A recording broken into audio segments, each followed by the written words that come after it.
Yay! What kind of voodoo is that? Welcome to You're On in 5, The Art of Understudying.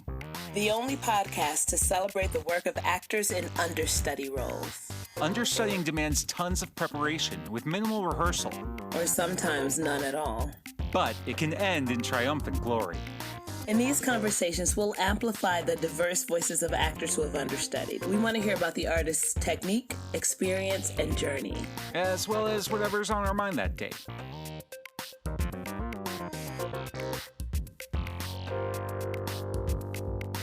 Hey, I'm your host, Elana Elise, and I am an actor, producer, sometimes director, occasional writer.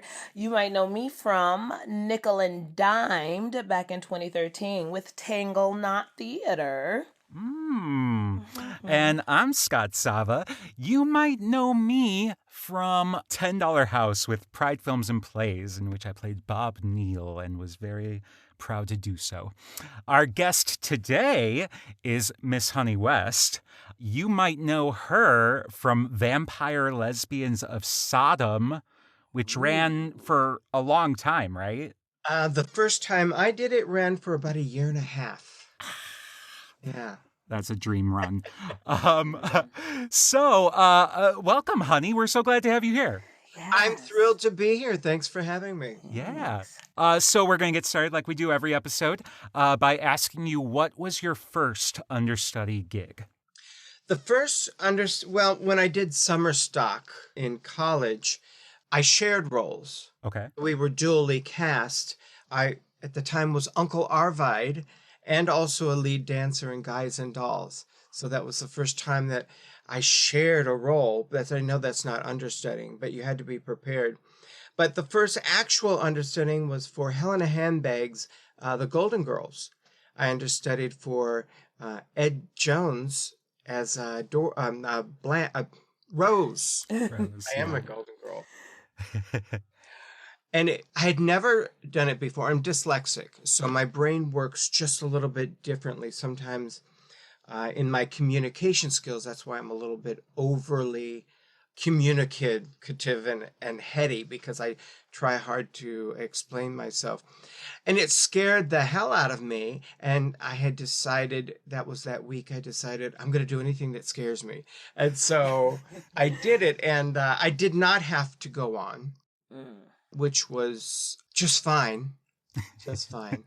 Did you feel ready in case you had to? Did you feel like you could just do it?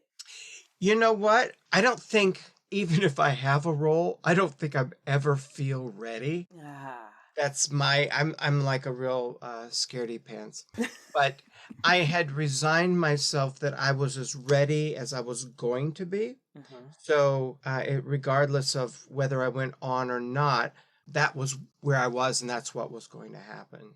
Okay. Were you supported? Did you all have rehearsals specifically for the understudies and stuff? Yeah, I wasn't as included. I think a lot of understudies, I mean, you can go to the rehearsals, but you're not really included or very interactive. But no, definitely supported. Yeah. Yeah, it's cool with, because I've worked with Helena Handbag a lot as well. And I know whenever we throw an understudy into a show, we do a put in, but no other understudy rehearsals that I know of. It's kind of one of those, like, you got to bring it. I guess I only understudied once with Handbag, and I was in the show. It was for Poseidon in 2009. I was in the chorus of the show, and I was also understudying Ed Jones, who was playing Nani. And I did get a put-in, and we walked through everything. Yeah, so I think part of it is just, Handbag is very non-equity, and we're all kind of putting it together. I have to say, though, I've had several experiences with Handbag, and I'll tell you what, at Handbag, I had more professional experiences than I've had with some of the smaller theaters in Chicago. It was more consistent, and I knew what was happening, and I knew what was going on, and Yeah. Yeah, and something great about David too, David Serta, who's the artistic director. If he makes a mistake or he will own up to it and do better next time, and he generally does do better next time, Yeah. and take those things that he's learned forward. You also understudied a production that I was in, which was Bewildered, also another Hell in a Handbag production. I was playing straight Darren, Yes. the first Darren, and you were understudying David Serta, who was playing Endora. Yes. Oh, And Samantha, you yeah, don't expect you to make a meal for 300. Yeah, I loved it. Yeah, I never got any rehearsal. yeah. Well, you didn't get a run at all, I didn't get a 'cause run, which was fine, but I knew that talking to the musical director, I knew that the keys were going to have to be altered slightly, oh yeah. or they had talked about doing that. And Mm-hmm. but I didn't get one music rehearsal. I didn't get one time at the piano. I just had to sit in the back row. And it made me a nervous wreck because, whether it's Ed Jones or David Serta, you're talking about a very specific vehicle, a very specific persona, Mm-hmm. either one of them, no matter what they do. So to be an understudy and to basically, you're supposed to walk in their shoes. You're supposed to literally, but you're supposed to create the same environment for the other actors on stage.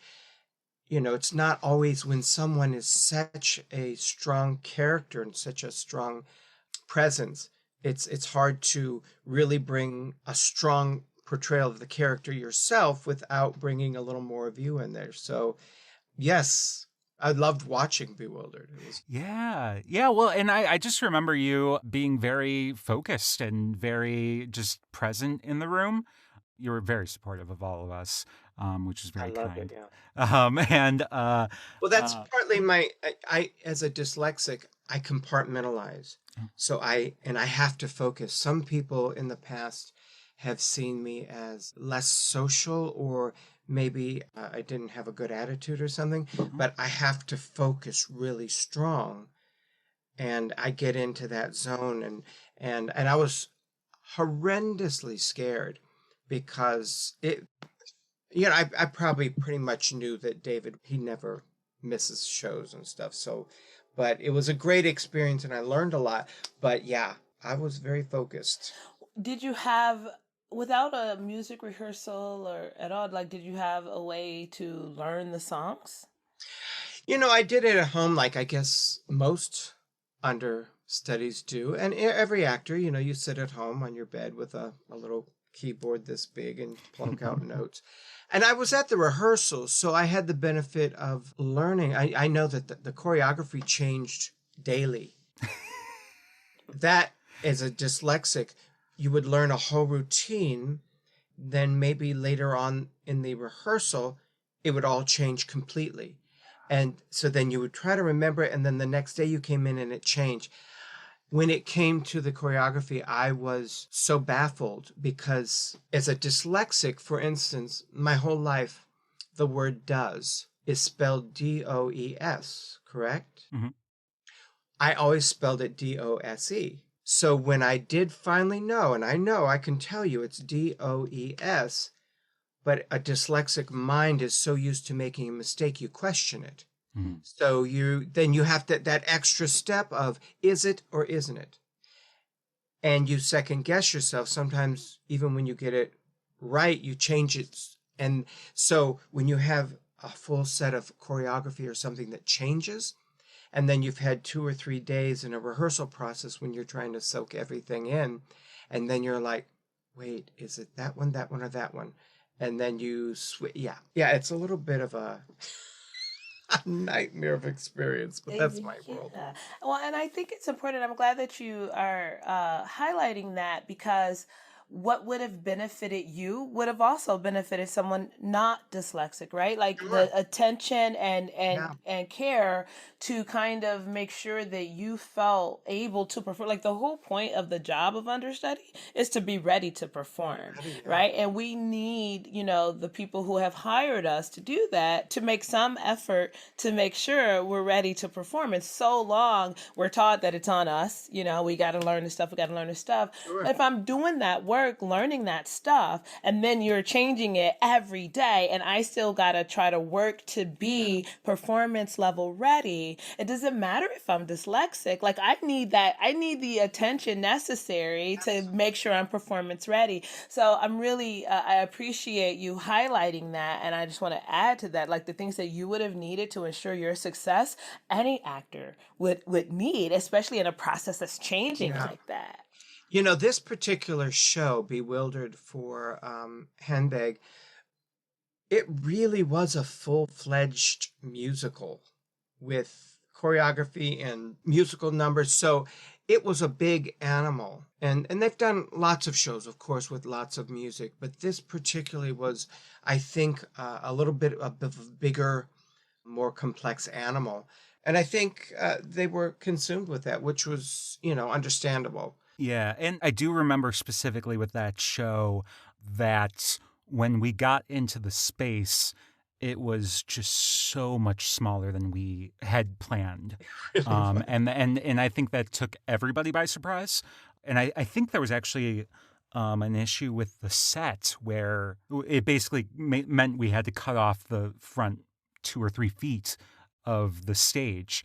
So, Yeah, 'cause they needed that row of chairs. yeah. As well, there were the trifold turning set pieces that created new background. And one particularly didn't work or got stuck all the time. So there was a lot of other things to contend with because it was magic, of course. Yeah. Have you understudied a lot, honey? I have not. And I only had recently, because it did horrify me. It scared me a lot. But I did it twice for the character of Rose, and I did go on, knowing I was absolutely going on, put it in a different mindset. It was different than, I've got to learn this too. I have to learn this. I am going to be on stage. And it was the first time I did anything with any sort of nudity, believe it or not, for Helen and Handbag. Whoa. That's right. It didn't bother me at all, but the character Rose comes out of the campground or the forest after one of the characters, was it Sophia, that laced her brownies with pot or something. Mm-hmm. And Ed Jones came out in a breastplate. So they showed me, and I'm like, well, what am I going to do with that? I said, I'll just use my breasts. And they're like, really? I'm like, yeah, I'm almost 60 years old. Who's going to ask again, right? So I came out, and it didn't bother me at all. But when David went to pieces, he was like, oh. He stopped rehearsal, and I said, and I who was it? A couple of them that were the Girl Scouts, and I said, come here, and so anyway, it was great fun for me, but I think it disturbed the cast. That's awesome. I understudied Rose twice, got to go on, and then I understudied Endora for David Serta, and more recently, I was an assistant director for Who Killed Joan Crawford with John Nascott at the Athenaeum.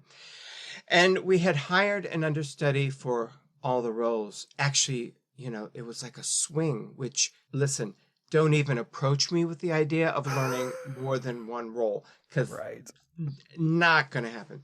But he was a younger actor and had very little experience, and it wasn't going to work. So when one of the actors, it was Michael Hampton, had to leave for a couple of days, and he had already, that was part of his agreement. And so we kept looking for somebody. This was the character, the murderer.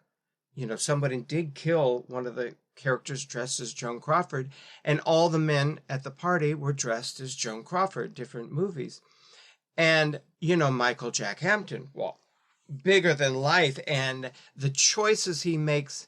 He's a master class in buffoonery.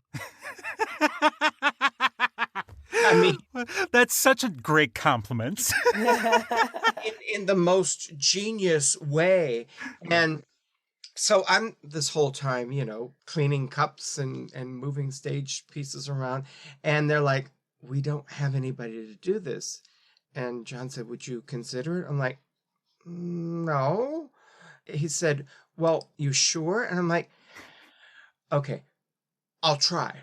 I said, but if I'm horrible, don't let me do it. And so it was the first time I appeared on stage as a male in about 30 years. You have a female trans playing a gay male dressed in drag. I love it. And he was supposed to be ghastly, so I had to really put on dramatic makeup and to make it look really, I had to try to look more manly, which I've never looked in my life. So, Well, there was one other part, and it was actually probably the first time I met you, was when you were doing Pussy on the House.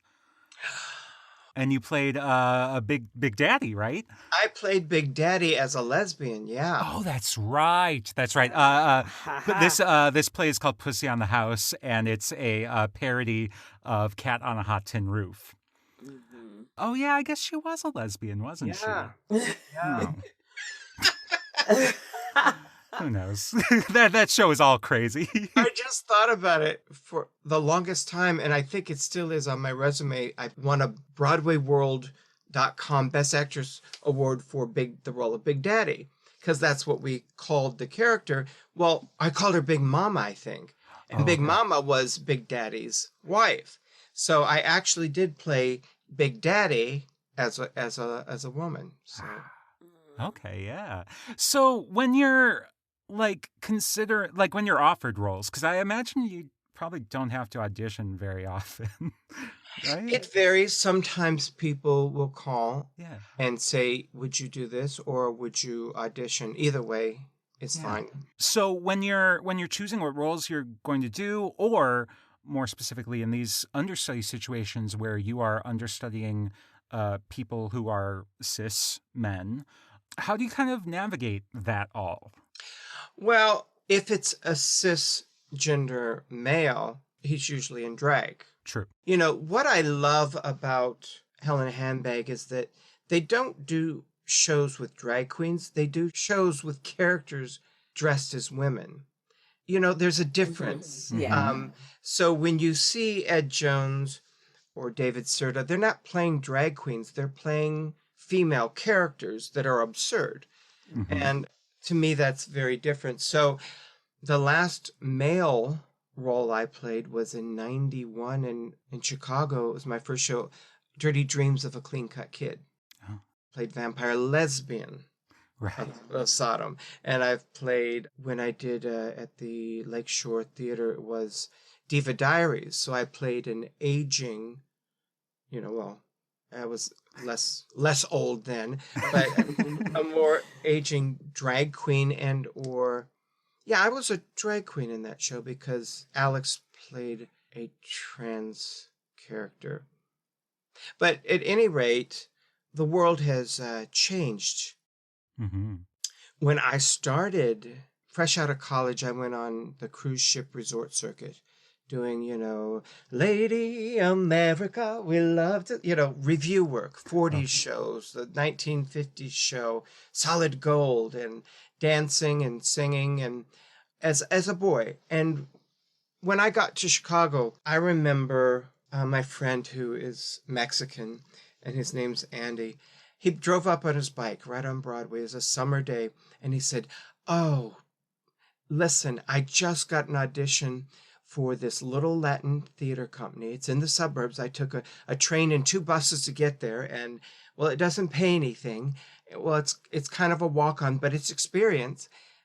And I was 27, I believe, at the time, and I'm like, oh, shit. I'm going to be going into my 30s. I have a marketable voice, but I'm a chorus boy. Mm-hmm. And I thought, well, I don't want to do one more chorus of Oklahoma going into my 30s, right?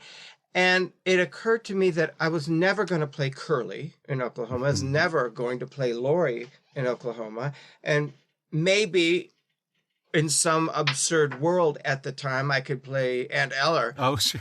But it made me think, okay, what the hell am I going to do? So when I would audition for, I think it was the Brown Derby Playhouse in Indiana somewhere, they auditioned here in Chicago, and the woman pulled me aside. She says, "We love your voice." She says, "But what can we do with you?" And she said, "If we ever do Godspell or Jesus Christ Superstar, we'll call you." So I knew that my softness, my roundness, the higher timbre of my voice, even though I'm pretty much of a tenor range, were deficits. So I created a character to turn those deficits into assets. And that's where I started performing as Honey West, long before I knew or identified transgender.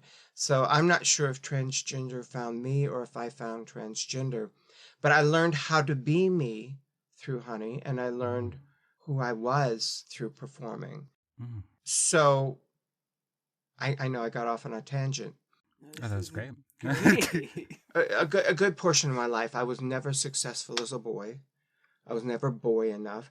I was never successful at the time. I was successful as an entertainer in Chicago as a drag queen who sang, but there was a ceiling. You know, people would say, "You don't think anybody's going to take you serious as an actress, do you? Stay in the bars where you belong." And then when I transitioned, I wasn't woman enough for people. So decades of my life, probably 5 decades of my life, I kind of didn't exist except as a persona in a bar.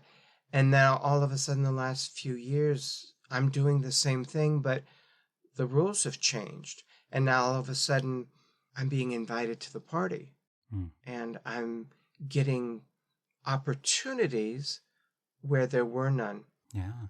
And I think a lot of marginalized people can appreciate that. I think a lot of people that haven't always been invited to the party, now sometimes there's a box to check, which I don't mind the box to check, but I do want to contribute once I'm there.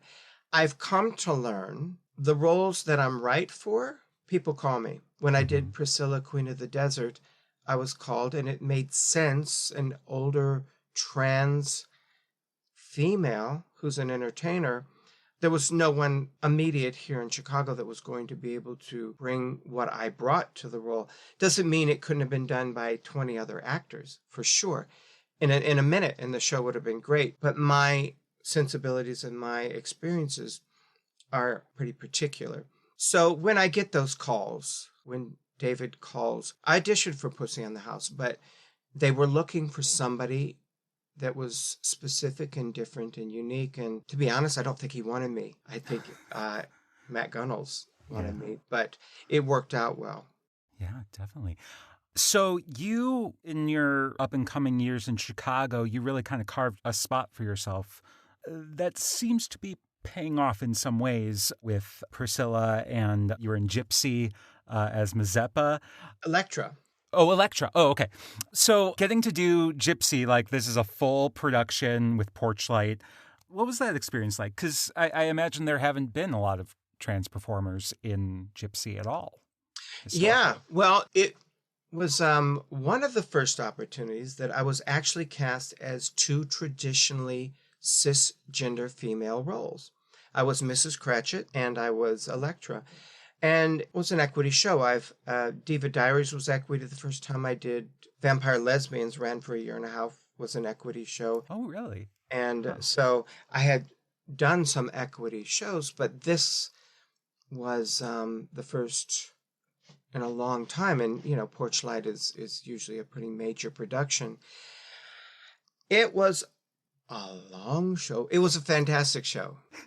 Ife Butler was incredible, but it was a lot of work because we never stopped as an ensemble, as well as having the 2 smaller roles.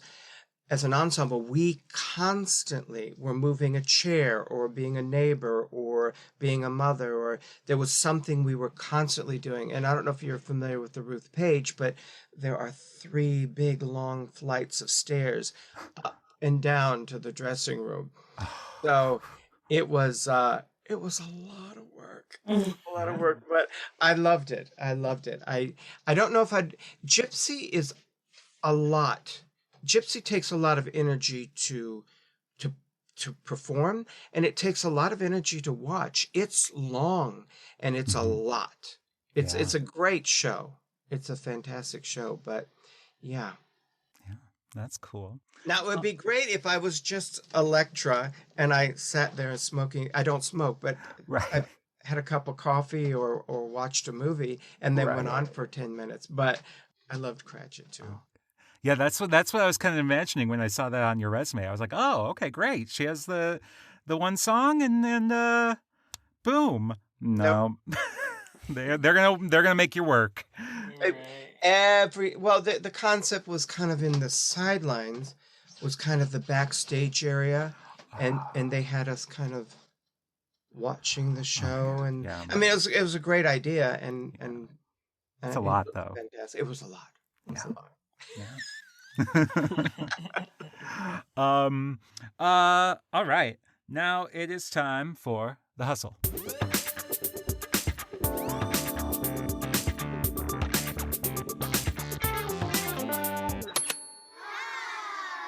Yes. So, honey, one of our goals with this podcast is to kind of demystify how actors make a living in this city. Because I know when I came out here, I was just like, I don't know, serve tables. So I want to know, what have you done historically to, pay the bills? I have worked in over 30 different restaurants, maybe 40. When I first got out of college, I worked for a small company called Musicana Dinner Theaters, and they would hire us out as strolling cabaret or review work, and we would wait tables as well. So in West Palm, there was a 500-seat dinner theater. There were 8 of us cast members, and we had 2 helpers, busboys, swings, whatever. And we would shovel that food out every single night, 6 nights a week. And I would make sure they had their drinks, and you had 3 options: fish, beef, or chicken. They would get their food. Then once they got their food, we would go up and do a 45-minute review of 1940s or Solid Gold or whatever. Then during the intermission, we came off stage with huge trays of jellos or puddings, depending on what they ordered. And the Sanka. We want some Sanka, always decaf coffee, and get them going on their dessert. And then we go back and do the other half of the show. Then we come and present them checks, bring more coffee, and do a little cabaret afterwards. So during every 6 weeks, 12 weeks, we would travel up and down the Eastern Seacoast. And even in Chicago, I worked at the Fairmont Hotel as a singing waiter in the Primavera room. Yeah, I'm like, wait a minute. You got to still do your art stuff while waiting tables. Yeah. That seems awesome and just a little bit unfair. It is awesome, but it's, the Fairmont at the time had really wanted to be a 4 or 5-star hotel, and to get a really high rating, it's not easy, but it is a union job at a major hotel. So we had insurance, and we, had some perks that they slowly took away from us as they didn't like us. But it was, it's everything you do as a waiter, but then there was extra. It's such a personal thing, either strolling cabaret or a cabaret in a cabaret room, where you're this close to people. I mean, they can actually touch you. If you can do that, you can do anything. Yeah. So are there any jobs that were outside of your specialty? Arts-wise, performance-wise? Did you have to take anything that was completely unrelated to? Oh, yeah. I waited tables. Burgers to 5-star. I worked in restaurants. Okay. Which allowed me the flexibility to, work at the bailiwick for $10 a show, or in the day way back when. Yeah. That's cool. So you haven't had any like desk job or anything like that? Yeah, not so much. Because I was an effeminate male, I wasn't always comfortable in more traditional office kind of jobs. Plus, once I learned you can make money from waiting tables, I didn't want to go work for $8 an hour.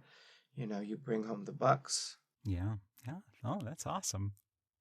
Post COVID, do we have any what do we like to call them? Hustles?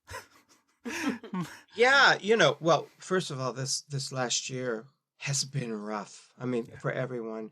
I have kind of discovered that whoever you are during this last year, you're tenfold. It's like you're concentrated, put a little of you in a glass and mix you with some water. If you have some sadness or you feel insecure, you're a lot more sad and more insecure.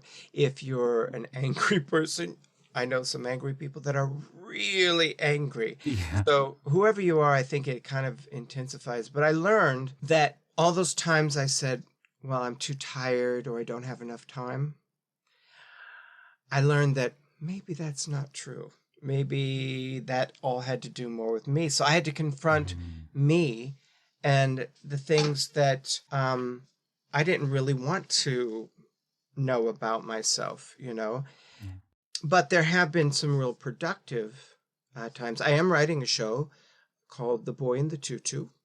Ooh. Sort of about my life and growing up transgender and suffering from depression and childhood trauma, all the good stuff. I'm working on a track with Alexandra Billings and Dennis DeYoung from Styx. Oh, yeah. We're going to do something celebrating LGBT youth and all communities to celebrate, and hopefully we'll have something out in Pride. We'll see. Yeah. That's awesome.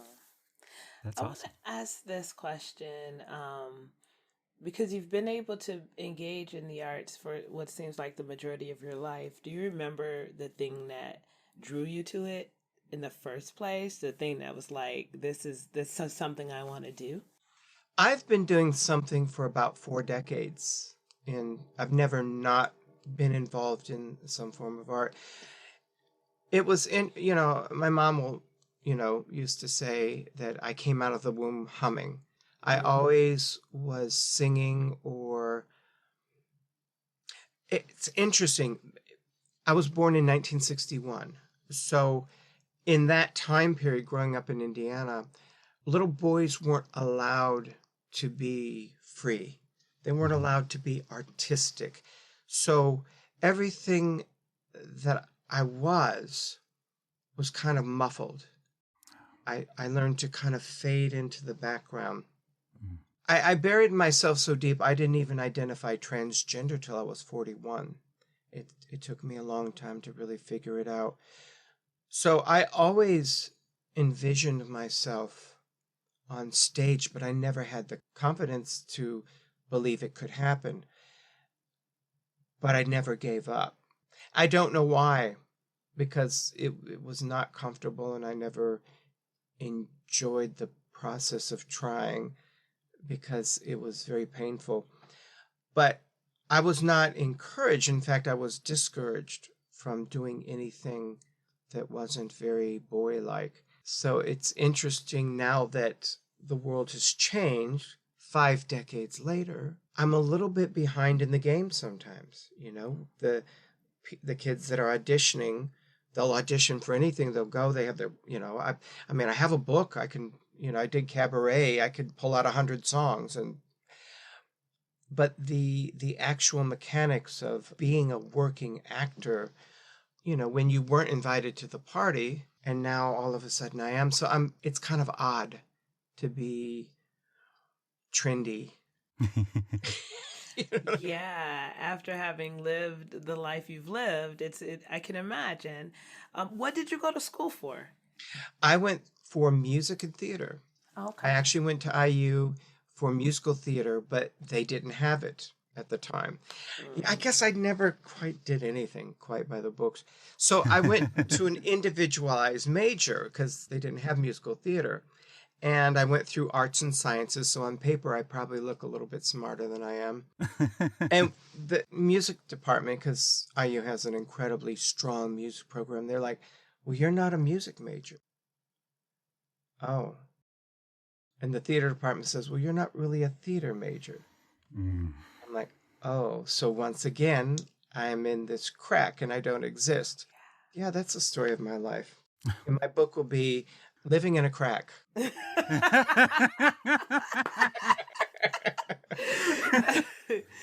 Oh, that's great. I was born into a world that didn't want me, but here I am. I would say you were born into a world that didn't know it wanted you. Oh, I like that. Yeah. That's much better. That's a great place to take a break, I think. We'll have more with Honey West right after this. All right, we are back with Honey West. And now we are going to go into a segment called The Breakdown.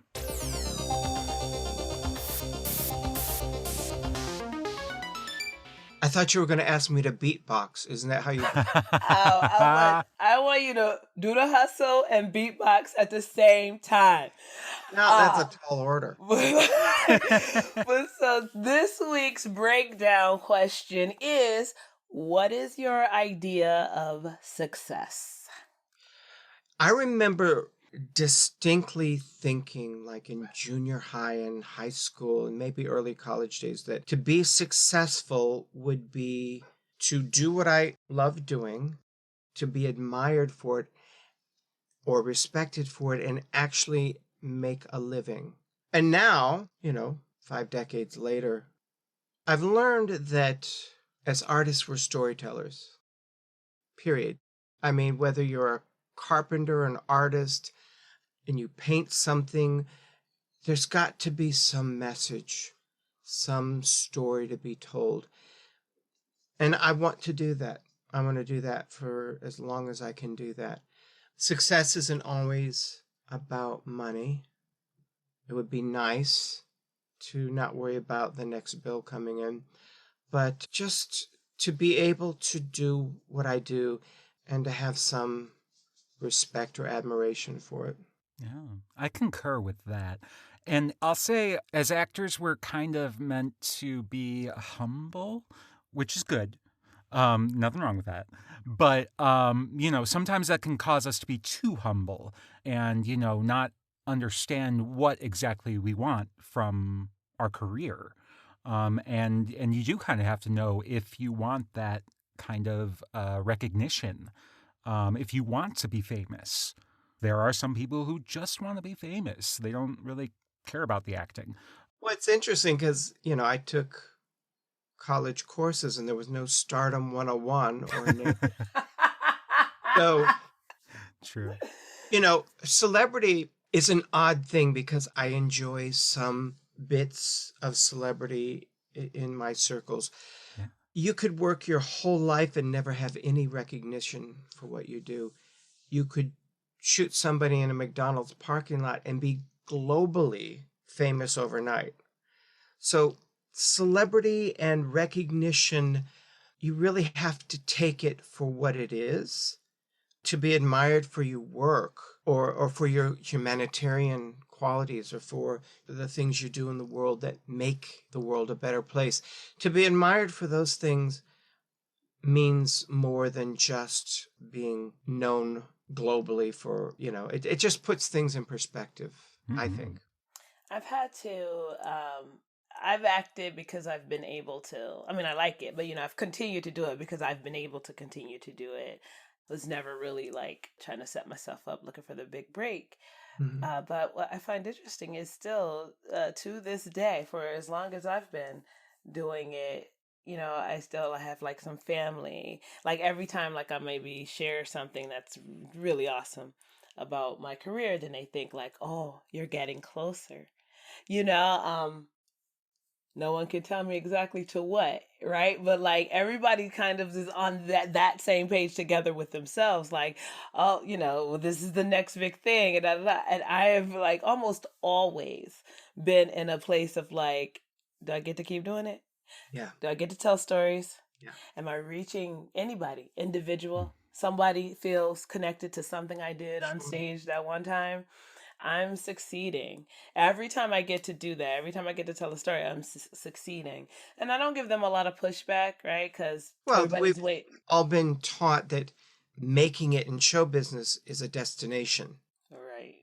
and it's really it's a journey, just like everything in life, Yeah.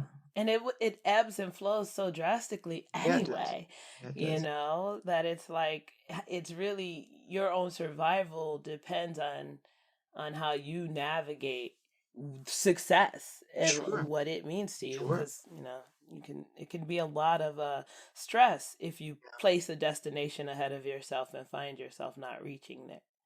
I grew up in Gary, Indiana. And so for the first couple years in college, I went to IUN. And I actually had a professor there in the theater that said, well, none of you are probably going to go on with this. Jeez. Now, he was a good professor, and I learned a lot at IUN. And he may not necessarily have been wrong. He might not necessarily have been wrong. And then I had another person said that, oh, the business will weed you out.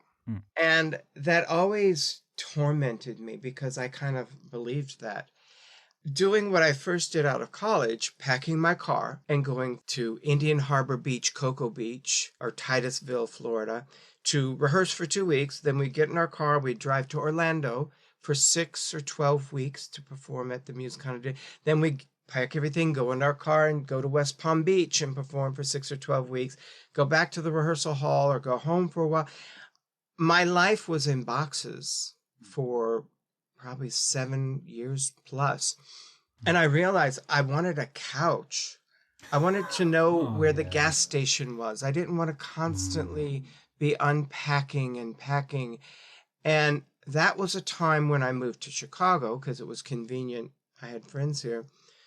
But the business didn't weed me out at that point. My priorities changed. Right. So I imagine if people wanted to have a family or do other parts of the business world, I think it's healthier to think when your priorities change, because it's a commitment. You have to do a lot for very little, and you have to really want to do this to be in the arts.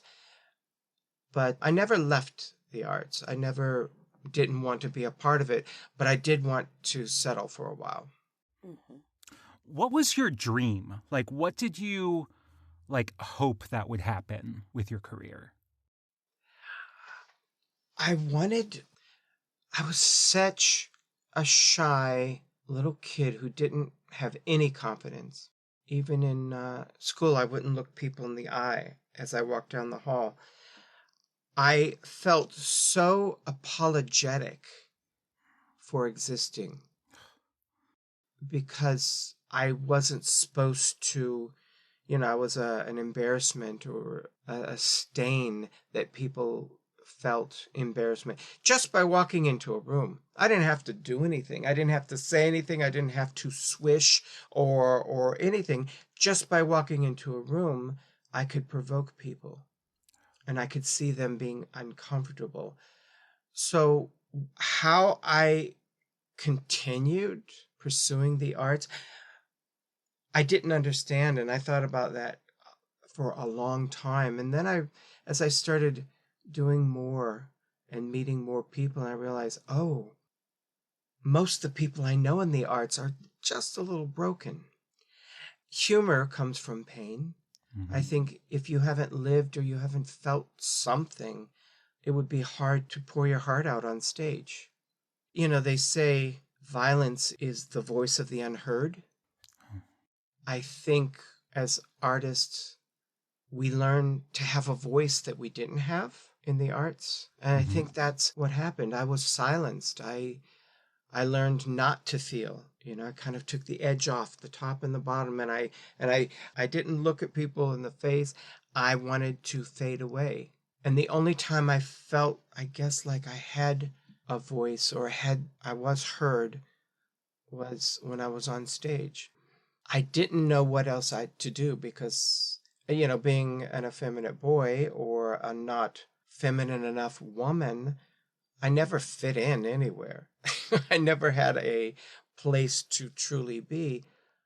But when you were in a show, you were part of a family. You belonged. Even if it was for a little while, you belonged. And I guess that's what I always wanted, it was to belong somewhere. And when I was in a show, I did. Yeah, that's a lovely way to put it. For me, with success, it's interesting because I'm kind of drawn back to the college question, or I guess when we were talking about college and how, some of you are not going to make it. And I mean, even only like 3 or 4 years after I graduated, I saw peers who were not acting anymore, who had gone into psychology or gone into whatever. And it was a little discouraging because, especially in college, I felt like a lot of these actors were more successful than I was and had gotten a lot more support and recognition. And I'm not really sure why I didn't stop, because there weren't a lot of signs that this was going to work out for me. And who's to say it already has? But for example, I was one of like maybe 2 or 3 people in my graduating class who did not get chosen for the like senior showcase. And from what I understand, they've changed the policy since then so that they are actually keeping everybody. But that was a blow. And I think it really kind of stunted me in terms of my career, in terms of like finding an agent and all that business stuff, because I just didn't even have a clue. Now, looking back on it, I'm frustrated with myself because like I could have talked my way into that showcase. Like, duh. Like I should have just raised hell, or been like, hey, can I assistant direct, and worm my way in. But I didn't even know to do that at the time. Yeah. So for me to be now where I am, doing a lot of teaching artist work and that kind of stuff, and I love it so much. And I still want to be, on a TV series. I still want to do Broadway. I still want to do it all. But like, I'm not so concerned that if those things don't happen, I won't feel successful. Yeah. Because, success is, am I happy? Sometimes you have to manage your expectations for that to happen. But yeah, I think for me, the idea of success is that you are able to do what you love and then live, Yeah. I guess you never fail until you stop.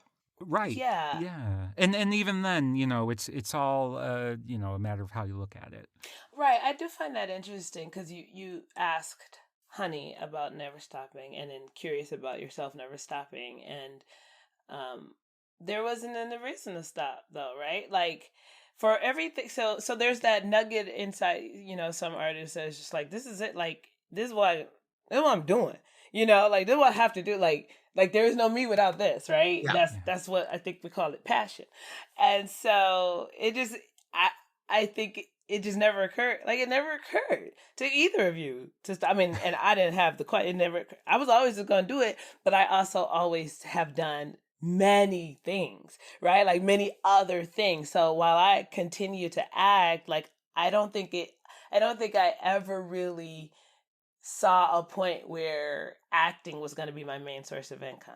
Mm-hmm. Like I've never trusted it in that way.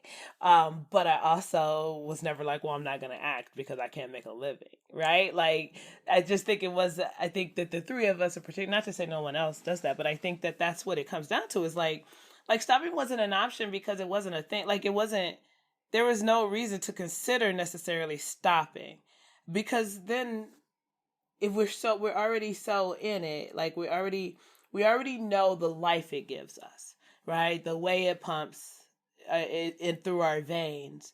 The idea of not doing it was not an idea. Yeah. So you didn't stop because it didn't occur to you to stop. Yeah. Yeah. And I think that's why, that's why we're here. Yeah. And I'll say, I there was a point maybe 2 or 3 years ago where I was seriously considering going to law school. And I think out of that moment of like, what am I doing for money, was, oh, I should teach. And not because, whatever that bullshit adage is about, if you teach those who can't teach. That bullshit. Yeah. Because that's bullshit. Teachers are beautiful people who share so much.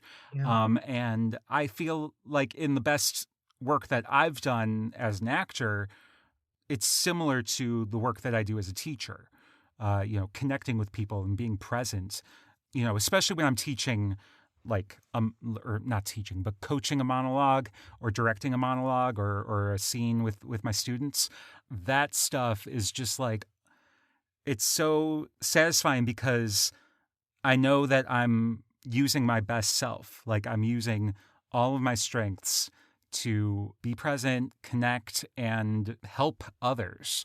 And yeah, I mean, doing a monologue isn't going to change the world, but like, it might change a person, but Mm-hmm. and that changes the world. But Scott, I'm going to ask you this, and I want you to really think about this, because I've asked on several occasions over several years for people to talk me out of pursuing law school.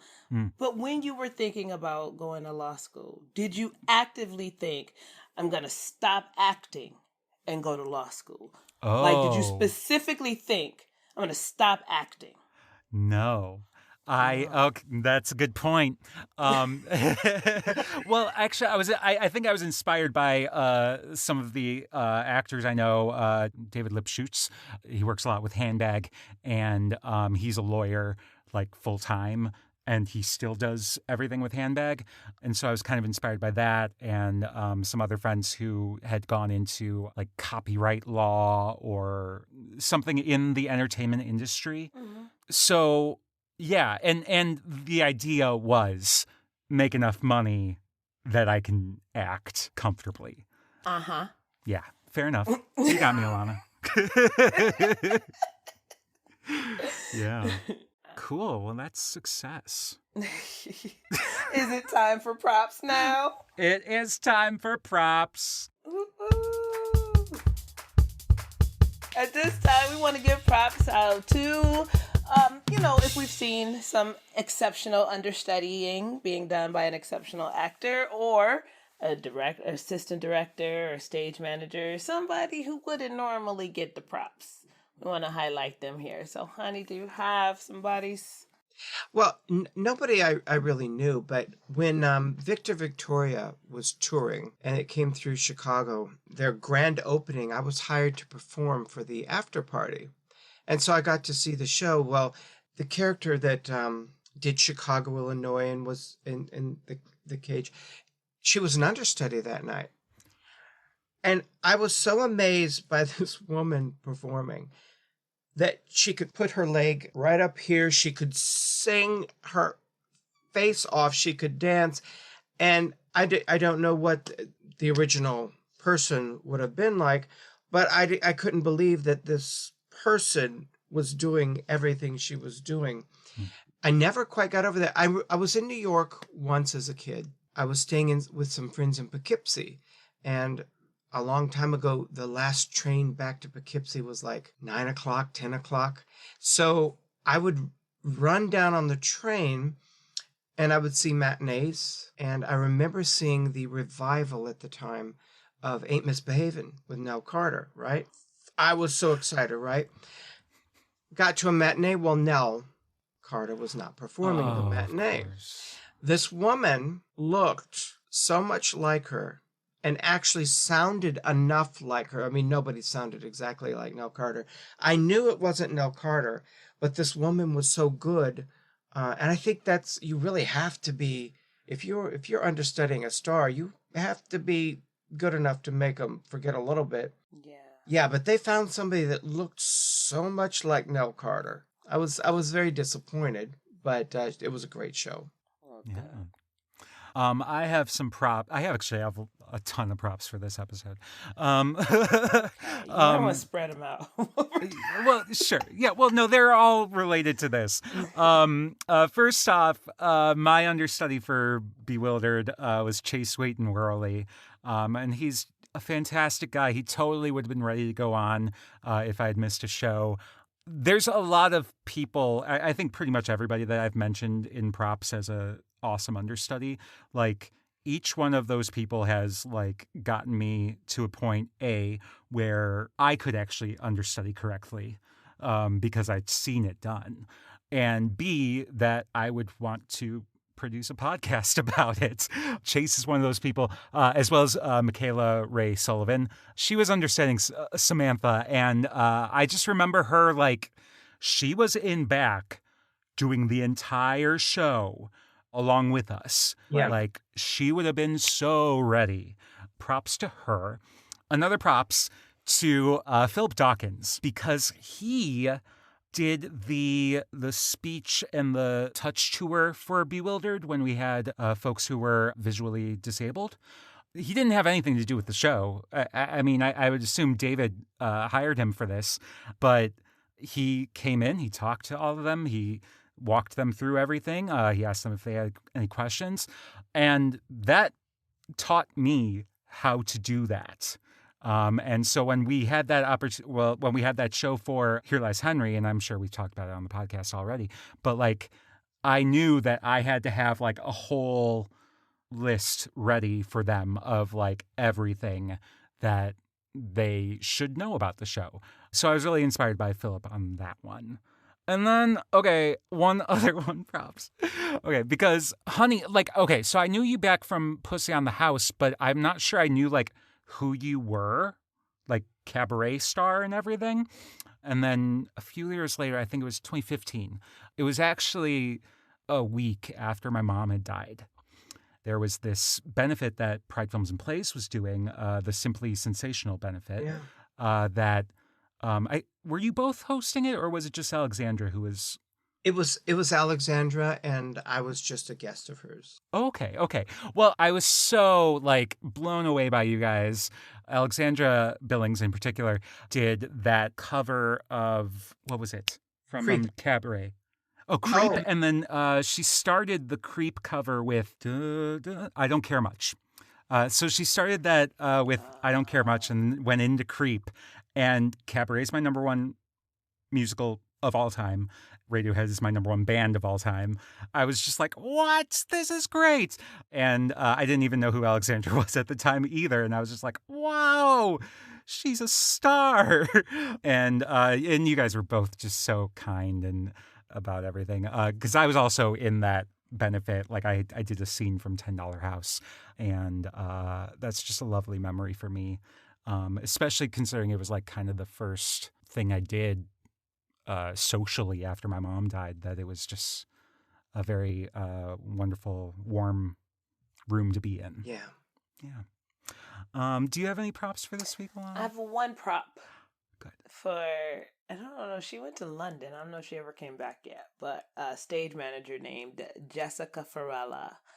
She's an exceptional stage manager.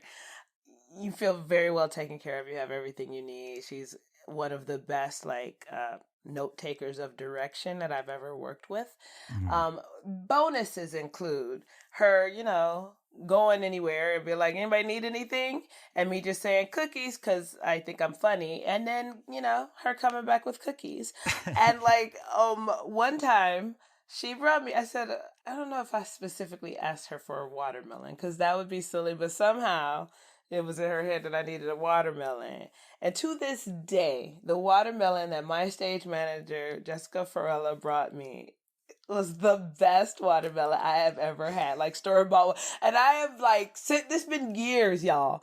And every time I'm buying a watermelon, I am thinking about the watermelon Jessica bought me and how did she do it? And why can't I do it too? It was the sweetest, juiciest, like magical. And it was late at night. Like I don't even know why she was going to Jewel. It was like, I don't know why we had to be there so late. We usually there till 11, but it was after that. So it was like late.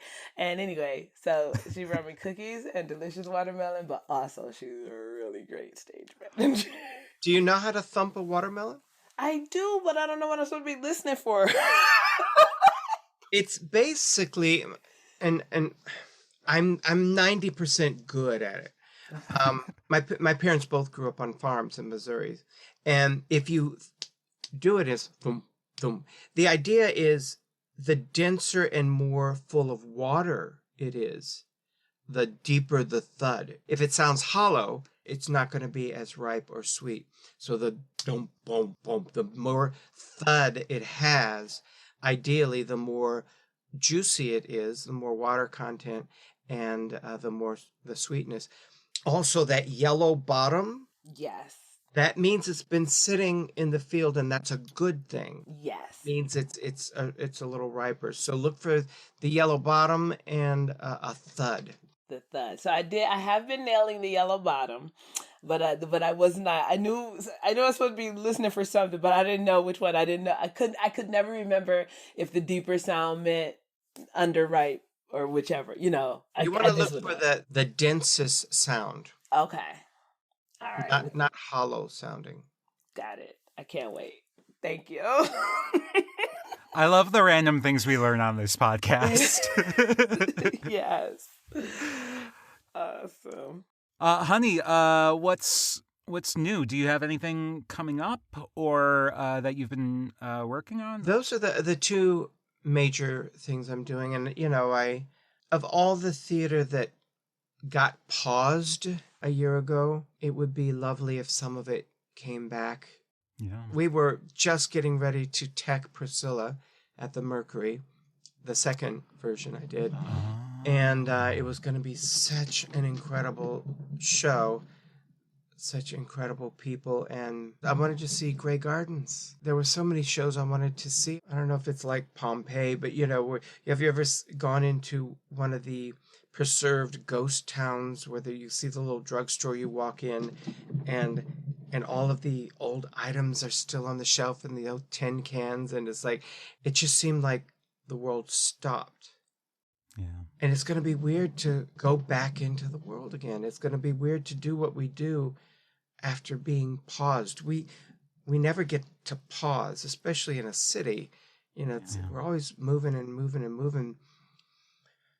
So it's going to be interesting to go back into the world and see we have to all have been affected and changed, both good and bad. And I'm looking forward to it, but I'm a little nervous. It's a little scary. Yeah. Definitely. What's new with you, Scott? Well, I actually I've been doing a deep dive on Sondheim, like always. And I've been listening a lot to Passion and Anyone Can Whistle. But this whole Sondheim deep dive kind of brought me back to Company, which in our first episode, we answered the question of what's a show you would never understudy?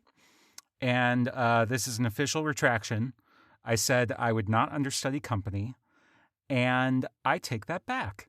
I listened to the London cast recording where they switched the gender of Bobby and a few other roles, and updated the time period as well. And just from what I could take from the soundtrack, like it really reinvigorated a lot of it for me. Getting Married Today is sung by Jamie instead of Amy, so it's a gay couple now, and the three women who are the do-do-do-do, you could drive a person crazy, they are played by men now. And and so the song Another 100 People is also sung by a man. And those songs I would love to sing. Like Sorry Grateful and Have I Got a Girl for You? But those other parts I would love to sing. And I think I've come around to, I would love to understudy a show that I know super well going in. Like, and I know company pretty, at this point, I feel like I could, do any Sondheim show.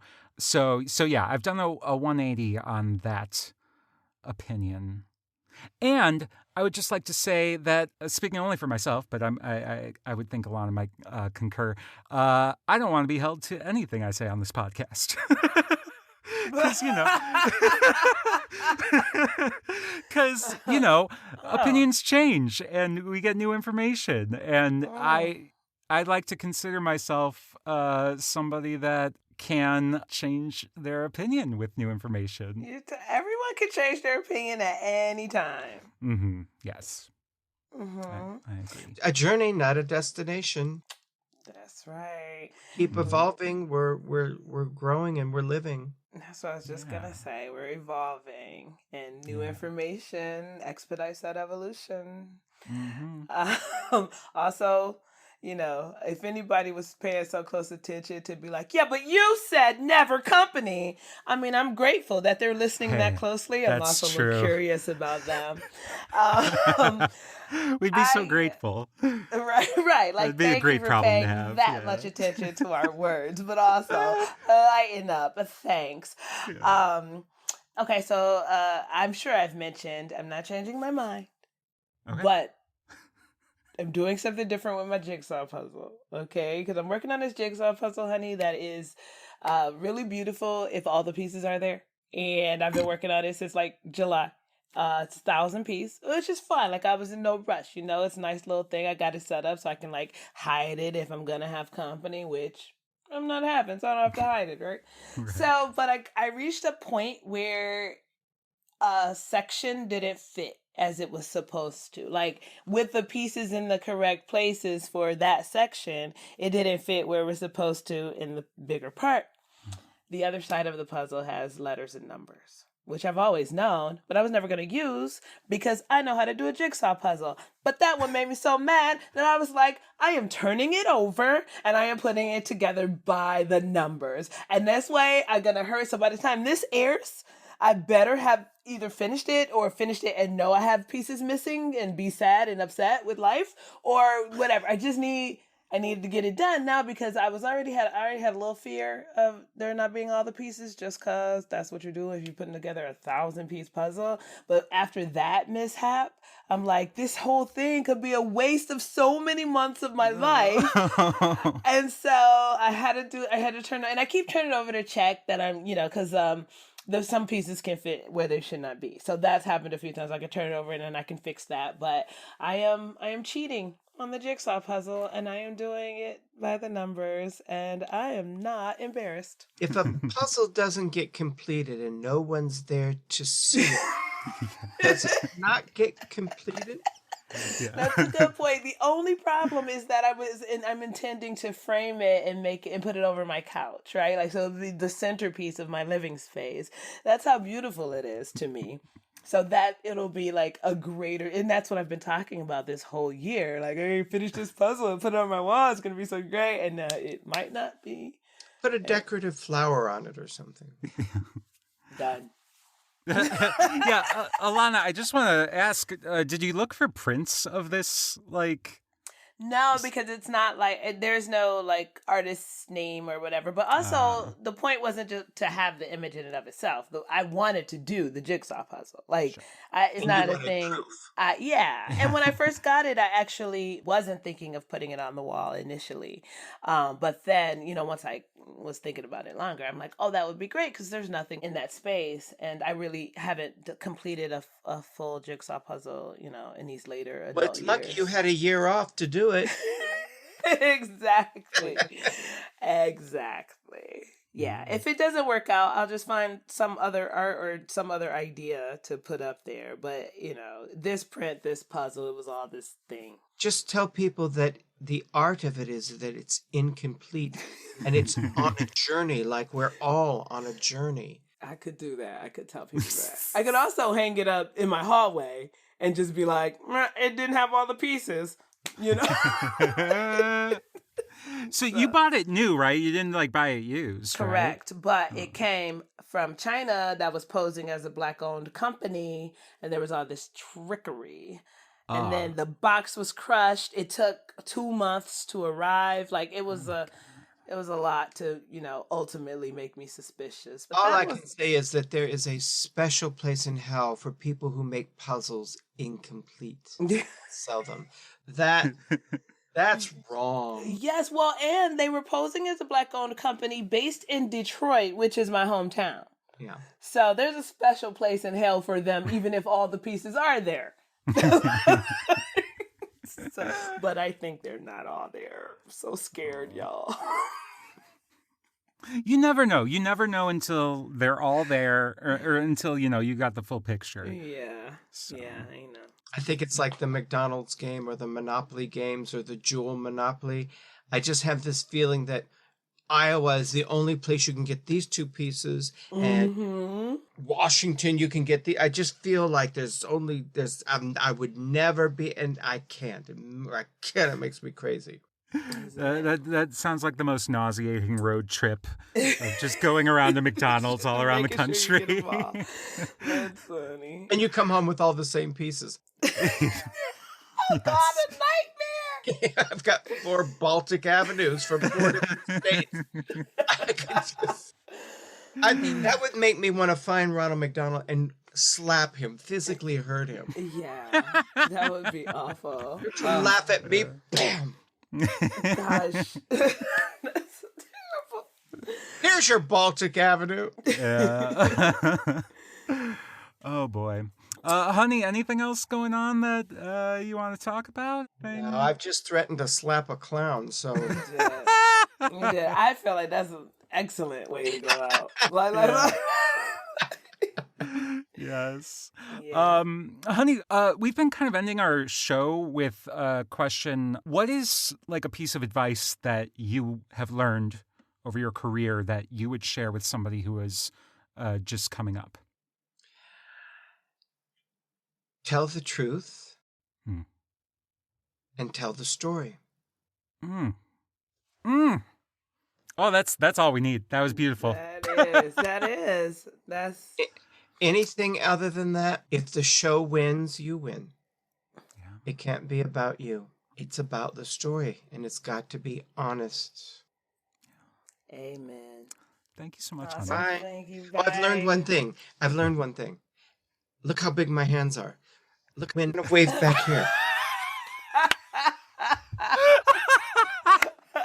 It might be a trans woman thing, but look how big my hand is. That is hilarious. Bye, honey. Bye.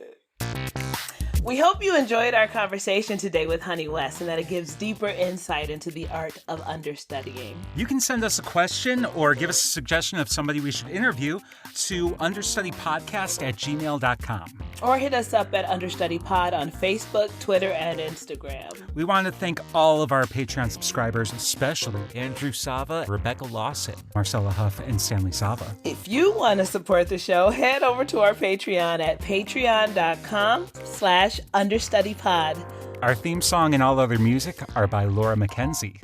Our episodes are edited by Scott and produced by Scott and a little bit of me. Thank you so much for listening. If you liked it, please hit subscribe on your podcast player of choice and tell your friends. If you hated it, tell your enemies. And their parents. Their stupid parents. Yay, bye! Bye!